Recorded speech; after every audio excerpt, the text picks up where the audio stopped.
விஜய் மாமா வந்திருக்காரு, விஜய் அங்கிள் வந்திருக்காரு, விஜய் அண்ணா வந்திருக்காரு, தம்பி விஜய் வந்திருக்காரு அப்படின்னு பார்க்க வந்த கூட்டம் அவங்க.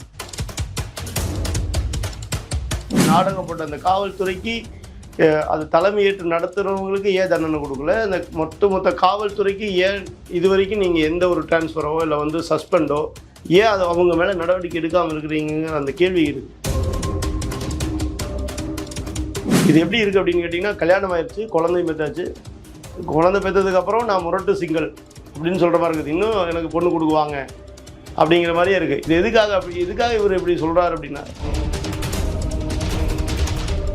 திமுகவோ இல்லை ஏடிஎம்கேவோ இல்லை எதிர்கட்சிகள் அதிக சீட்டை ஜெயிச்சிட்டாங்க அப்படின்னா உடனே இந்த கூட்டணியை முறியடிச்சுட்டு அங்கே போயிடலாம். நான் அப்பவே சொன்னேங்க, அப்போவே பேசிட்டேன் அப்படிங்கிறதுக்கு ஒரு இன்னைக்கு பேசி வச்சிடுறாரு. அது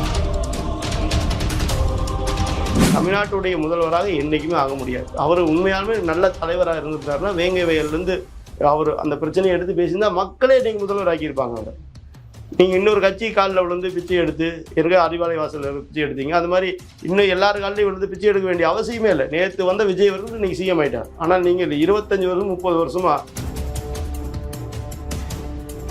இன்னைக்கு கரூர் மாவட்டம் சென்று முதலமைச்சர் விஜய் அவர்கள் கரூர் மக்களுடைய மக்கள் சந்திப்புன்றது ஏற்படுத்தியிருந்தாரு. இந்த நிகழ்ச்சியில பல்வேறு தகவல் பேசியிருந்தாரு. மொத்தமா இந்த அவருடைய பேச்சுகளை நீங்க எப்படி பாக்குறீங்க சார்? அதாவது இன்னைக்கு கரூர் போனதை நான் வரவேற்கிறேன். அதே சமயத்தில் அந்த மக்கள் இருக்கிறாங்க இல்லையா, அந்த 41 பேர், அதை அவர் சொன்ன மாதிரியே விஜய் மாமா வந்திருக்காரு, விஜய் அங்கிள் வந்திருக்காரு, விஜய் அண்ணா வந்திருக்காரு, தம்பி விஜய் வந்திருக்காரு அப்படின்னு பார்க்க வந்த கூட்டம் அவங்கள அந்த இறப்புக்கு காரணமானவங்களை தண்டனை வாங்கி கொடுக்க வேண்டிய பொறுப்பு விஜய் அவர்களுக்கு இருக்குது. அன்னைக்கு அதாவது பொறுப்பு இருக்குது அப்படின்னா அவர் எதிர்கட்சி தலைவராகவோ இல்லை ஒரு நடிகராகவோ இருந்திருந்தாருன்னா அந்த வாங்கி கொடுக்க வேண்டிய பொறுப்புன்னு சொல்லியிருக்கோம்.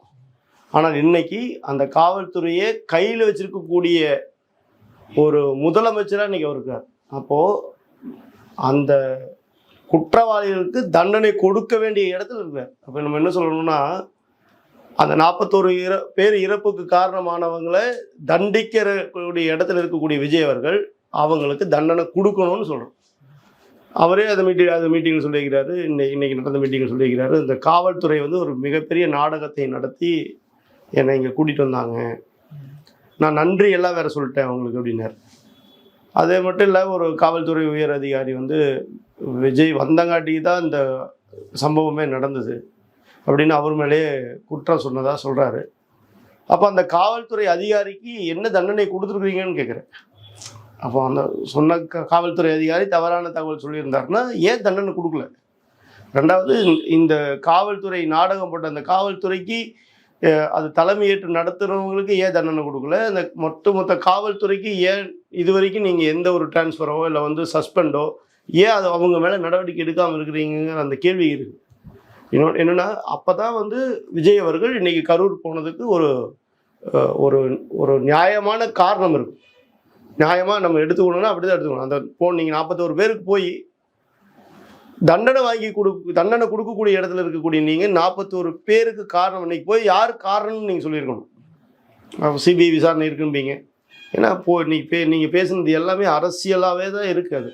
அதனால் சொல்கிறோம், அந்த 41 பேருங்கிறது சாதாரண விஷயம் கிடையாது. இல்லை ஒருத்தர் 2 பேர் கிடையாது. அவங்களாம் சாதாரண ஏழை எளிய மக்கள், விஜய் பார்க்கணுன்னு வந்த மக்கள். அது குழந்தைகளாக இருந்தாங்க. அவங்களுக்கெல்லாம் ஒரே மோட்டிவ் என்ன, விஜய் அங்கிளை பக்கத்தில் பார்த்துடணும், தொட்டு பார்த்துடணும், தூரத்துலேருந்து அவர் பேசுகிறது கேட்கணும்னு வந்த அந்த சாதாரண எளிய மக்கள் தானே. அந்த இறப்புக்கு காரணமானவங்களை யாராக இருந்தாலும் விடக்கூடாது. விஜய் அவர்களுக்கு நாங்கள் சொல்கிறது ஒன்று தான், தண்டனை கண்டிப்பாக கொடுங்க. நீங்கள் தான் இன்றைக்கி அந்த இடத்துல இருக்கிறீங்க. காவல்துறை கூப்பிட்டா 1 நிமிஷத்தில் உங்களுக்கு சொல்லிடுவாங்க யார் அதுக்கு ஆர்டர் கொடுத்தாங்க. இந்த லத்தி சார்ஜ் பண்ண சொன்னது யார்? அந்த கூட்டத்துக்குள்ளே சும்மாவே ஆம்புலன்ஸ் போக வச்சது யார்? இப்போ இன்றைக்கி தமிழ்நாட்டில் ஒரு மிகப்பெரிய ஒரு ட்ரெண்டிங் இருக்குது. அதாவது தலைவர் அண்ணாமலை அவர்களாகட்டும், ஒரு முக்கியமான தலைவர்களாகட்டும், பேசும்போது பார்த்திங்கன்னா சும்மாவே ஆம்புலன்ஸ் போகுது. எதுக்காக போகுதுன்னே தெரில. அது யார் ஆர்டர் கொடுக்குறாங்கன்னு தெரியல. ஆளுங்கட்சியாக இருக்கிறவங்க அந்த ஆம்புலன்ஸ் அனுப்பிட்டே இருக்கிறாங்களான்னு தெரில. எதுக்கு அந்த ஆம்புலன்ஸ்? அதாவது ரோட்டில் அடிபட்டு கிடந்தால் வரமாட்டேது ஆம்புலன்ஸ்.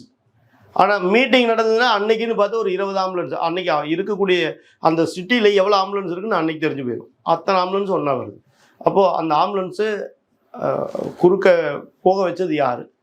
இப்படிங்கிற அந்த கேள்வியில் அவருக்கு அது விஜய் அவர்கள் ஏன்னா இன்னைக்கு அவர் தான் அதனுடைய துறையினுடைய அமைச்சராக இருக்கிறாரு, முதலமைச்சராகவும் இருக்கிறாரு. அவர் ஒரு பெரிய விளக்கத்தை கொடுத்துருக்கலாம் இன்னைக்கு நான் நினைக்கிறேன். தாய்மாமன் சீர்ன்றது பார்த்தீங்கன்னா ரீலா இல்லாம ரியலா வந்துட்டு அறிவிக்கப்படும், சொன்ன திட்டங்கள் எல்லாத்தையுமே அறிவிக்கப்படும் அப்படின்றத உறுதிப்படுத்திருக்காரு தாய்மாமன் திட்டம். மற்ற திட்டங்கள் வந்துட்டு வரக்கூடிய நாட்கள் தான் அறிவிக்கிறார். அது எப்படி திமுக வந்துட்டு 5 வருடங்கள் கழித்து வந்துட்டு பார்த்தீங்கன்னா ஒவ்வொரு திட்டங்களா அறிவிச்ச மாதிரி இவரும் அறிவிப்பாரா? எப்படி பாக்குறது? அதுல ஒரு மாற்று கருத்தும் கிடையாது. அவங்க தான் இவங்க, அதனோட நீட்சி தான் இது. திமுகவுடைய நீட்சியாக தான் நம்ம இந்த அரசாங்கத்தை பார்க்குறோம். அதில் ஒரு பெரிய மாற்றம் ஒன்றும் இருக்க போகிறதில்ல. இன்னொன்று என்னென்னா, அவர் ரொம்ப தெளிவாக சொல்லிட்டாரு, அண்ணா பிறந்தநாள் அன்னைக்கு நாங்கள் திட்டத்தை தொடங்கி வைக்கிறோம் அப்படின்னா அது என்ன காரணம்? திமுகவுடைய அந்த இயக்கத்தை தொடங்கியவர் யார்?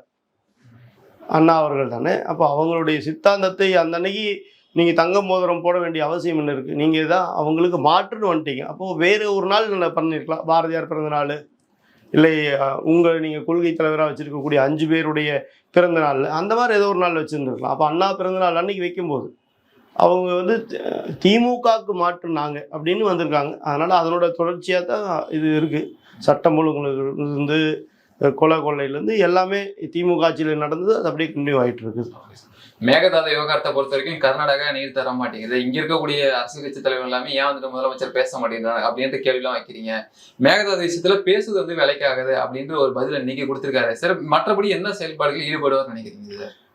அது இந்த விஷயத்தில் அவர் நல்ல ஒரு சரியான முடிவு எடுத்திருக்காரு. ஏன்னா அவர் ரொம்ப தெளிவாக சொன்னார், தொட்டுப்பார் சிண்டிப்பார் திராணி இருந்தா அப்படின்னு சண்டை போடுறத விட வந்து நாங்கள் வந்து எங்கே பேசணுமோ அங்கே பேசி நாங்கள் வாங்குவோம் அப்படின்னு இருக்காரு. அது ஒரு நல்ல ஒரு இது. ஏன்னா நம்ம அண்டை மாநிலம் கர்நாடகா, அங்கே நிறைய தமிழர்களும் வசிக்கிறாங்க. அதே மாதிரி நம்மளுடைய நெருங்கிய மாநிலம் வேறு அது. அப்போது நம்ம இங்கேருந்து ஒரு வார்த்தை சொல்ல, அவங்க அங்கேருந்து ஒரு வார்த்தை சொல்ல, அந்த பெரிய அந்த 2 மாநிலங்களுக்குள்ள இருக்கக்கூடிய அந்த பிரச்சனைகள் வந்து பெருசாகுமே தவிர குறைய வாய்ப்பில்லை.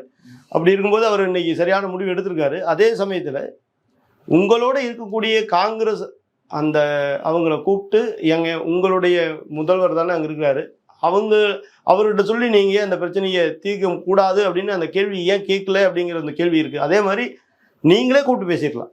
இந்த மாநிலத்தினுடைய தலைவராக இன்னைக்கு வந்து வீர ஆவேசமாக பேசிகிட்டு இருக்கிறாரு மாணிக்கம் தாக்கூர் அவர்கள். அவரை கூப்பிட்டு சொல்லியிருக்கலாம், எப்பா நீ உன் வீர ஆவேசத்தெல்லாம் கர்நாடகக்காரங்கிட்ட கொஞ்சம் காமி, உங்கள் ஆட்சி தான் நடக்குது, நீங்கள் இங்கே பேசுகிறீங்களே, இனிமேல் காங்கிரஸை யார் தொட்டாலும் உடனுக்குடன் பதிலிடுகிறதுன்னு சொல்கிறீங்களே, தமிழ்நாட்டு மக்களுடைய வயிற்றில் அடிக்கிறாம்பா காங்கிரஸில், கர்நாடகாவில் இருக்கிற காங்கிரஸ்காரங்க, அவங்கள கொஞ்சம் இன்னும் கேளுப்பா அப்படின்னு கேட்கலாம். அதை செய்வார்னு நினைக்கிறேன். முதல்வர் செஞ்சால் ரொம்ப நல்லாயிருக்கும். இடைத்தேர்தல் வருகிறது. இந்த நேரத்துல அந்த கரூர்லாம் போயிருக்காரு அப்படின்னா, கரூர்ல இடைத்தேர்தல் நடக்குது அப்படின்னா, இந்த ஒரு பிரச்சாரம், இந்த மக்கள் சந்திப்பு ஒரு பிரச்சாரமா பார்க்கலாமா சார்? ஆமாம், அது ஆல்ரெடி பிரச்சார கூட்டமாக தான் இருக்குது. அது இன்னைக்கு போனது வந்து பார்த்தீங்கன்னா, ஏன்னா துயர சம்பவம் 41 பேர் இறந்தது. அந்த துயர சம்பவம் துயரத்தில் இருந்த மாதிரி தெரில. அதை வந்து இடைத்தேர்தலுடைய பிரச்சாரமாக தான் நம்ம எடுத்துக்க வேண்டியதாக இருக்குது. ஏன்னா பேசுனது பூராமே அரசியல். நான் இன்னைக்கு வந்து 41 பேர் உடைய அந்த இறப்புக்கு காரணமானவர்களை யாருன்னு அவர் ஐடென்டிஃபை பண்ணி அவங்களுக்கு ஒரு ஆறுதல் சொல்லியிருந்தால் அது ஒரு நல்ல ஆறுதலாக இருந்திருக்கும். அது நடக்கலை. இன்னொன்று, அவங்களுக்கு ஒரு அரசு வேலை கொடுத்தது உண்மையாலுமே வரவேற்கலாம். ஏன்னா இப்போ நீங்கள் சாதாரண எளிய மக்கள், அவங்க வீட்டில் யாரோ 2 பேர் இறந்துருந்தாங்க அப்படின்னா அந்த பொருளாதார சூழ்நிலையில் வந்து ரொம்ப கஷ்டப்பட்டிருப்பாங்க. அதனால் அவங்களுக்கு கொடுக்கறது வந்து வரவேற்கலாம், ஒன்றும் தப்பு கிடையாது. ஏன்னா இந்த தமிழ்நாட்டில் வந்து யாருக்கோ கொடுத்துருக்காங்க அரசு வேலையில். அதாவது நீங்கள் பார்த்துருப்பீங்க, கள்ளச்சாராயம் காய்ச்சினது திமுக காரன் தான். அந்த கள்ளச்சாராயம் காய்ச்சினது அதில் இறந்துருந்தாங்க. காய்ச்சினவனுக்கு 10 லட்சம் பணம் கொடுத்த ஊர் இந்த ஊர். அதனால் விஜய் அவர்களை பார்க்க வந்து இது ஒரு அரசியல் நெருக்கடியால், சண்டையினால் இறந்த 41 பேர் குடும்பங்களுக்கு அரசு வேலை கொடுத்து எந்த விதமான தவறும் இல்லை. ஏன்னா அவங்களுடைய பொருளாதாரம் அதனால கொஞ்சம் ஓரளவுக்கு வாழ்வாதாரம் உயரும். தமிழக அரசியலை பொறுத்த வரைக்கும் விசிக தலைவர் திருமாவளவன் தினந்தோறும் ஒரு கருத்தை பதிவிட்டு வந்துட்டு இருக்காரு சார். தாவேகா கூட்டணியில இருக்கிறோமா, திமுக கூட்டணியில இருக்கிறோமா அப்படின்ற ஒரு குழப்பத்தை நிலவிட்டு இருக்காரு. உங்களோட பார்வை என்ன சார்? சினிமாவில் வடிவேல் இல்லைன்னு ஒரு மிகப்பெரிய ஒரு குறை இருந்தது. ஆனால் அரசியலில் திருமாவளவன் இருக்கிறது வந்து அந்த குறையை போக்கிக்கிட்டே இருக்கிறார். அதாவது தினம் ஒரு அரசியல் கோமாளி அந்த வேஷம் போட்டுக்கிட்டே இருக்கிறார். நீங்கள் பார்த்துருப்பீங்க, அவர் சொன்ன நான் வந்து தாவேகால இருக்கிறேன், அதே சமயத்தில் திமுகவோட உறவோடு இருக்கிறேன், நான் வந்து கூட்டணி விட்டு போகிறேன்னு சொல்லலை. மு.க. ஸ்டாலின் அவர்கள் தான் சொன்னார், நான் சொல்லலை அவர் தான் சொன்னார் அப்படின்னாரு. அதாவது இது எப்படி இருக்குது அப்படின்னு கேட்டிங்கன்னா, கல்யாணம் ஆயிடுச்சு, குழந்தை பெற்றாச்சு, குழந்தை பெற்றதுக்கப்புறம் நான் முரட்டு சிங்கிள் அப்படின்னு சொல்கிற மாதிரி இருக்குது. இன்னும் எனக்கு பொண்ணு கொடுக்குவாங்க அப்படிங்கிற மாதிரியே இருக்குது. இது எதுக்காக இவர் இப்படி சொல்கிறாரு அப்படின்னா, நாளைக்கு நீங்கள் உள்ளாட்சி தேர்தலோ இல்லை இடைத்தேர்தலையோ திமுக வந்து இவங்க எதிர்பார்த்ததை விட அதிகமாக ஜெயிச்சிட்டாங்கன்னா, வடிவேல் அவர்கள் ஒரு படத்தில் சொல்லுவார்ல, இருக்கிற இடத்துல இருந்தே கட்சி தாக்கக்கூடிய ஒருத்தனை பார்த்துருக்கிறியா, அது நான் தான் அப்படிங்கிற மாதிரி. நான் அப்போவே சொன்னேன்ல, நான் அப்போவே அவங்கள வந்து அவரை பெரிய ஆள், அவங்களோட தான் தொடர்பு இருக்குன்னு சொன்னான்ல, உடனே ஓடி போய் அறிவாலி வாசலில் நின்றுக்கலாம்ல.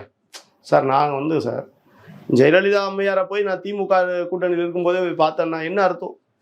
அதுக்கு காரணம் இதுதான். நான் தாவேக்கால இருக்கிறேன். நாளைக்கு இடைத்தேர்தலில் வந்து இன்றைக்கி நடக்கக்கூடிய ஒரு 6-7 இடங்களில் இடைத்தேர்தலில் திமுகவோ இல்லை ஏடிஎம்கேவோ இல்லை வந்து எதிர்கட்சிகள் வந்து அதிக சீட்டை ஜெயிச்சிட்டாங்க அப்படின்னா உடனே இந்த கூட்டணியை முறியடிச்சுட்டு அங்கே போயிடலாம். நான் அப்போவே சொன்னேங்க, அப்போவே பேசிட்டேன் அப்படிங்கிறதுக்கு ஒரு இன்னைக்கு பேசி வச்சிடுறாரு. அது அப்படி தான் பார்க்குறோம். இன்னைக்கு அரசியல் தமிழ்நாட்டில் ஒரு அரசியல் கோமாளின்னு ஒருத்தர் இருக்கிறாருன்னா அது திருமாவளவன் தான். எங்கள் தலைவர் அண்ணாமலை அவர்கள் சொன்ன மாதிரி அரசியல் வியாபாரி அவர்.